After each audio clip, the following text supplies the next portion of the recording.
Ermənistan Rusiyadan qopduğu anda o Makrona sığınır və Makron son 8-ci zirvə görüşündə çox populist çıxışlar elədi Ermənistanda.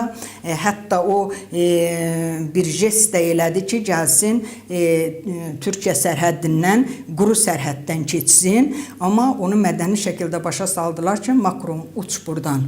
Buradan sən keçə bilməzsən, gedə bilməzsən, ancaq uça bilərsən və həqiqətən də bu hava yolundan Makron tərk etməli oldu.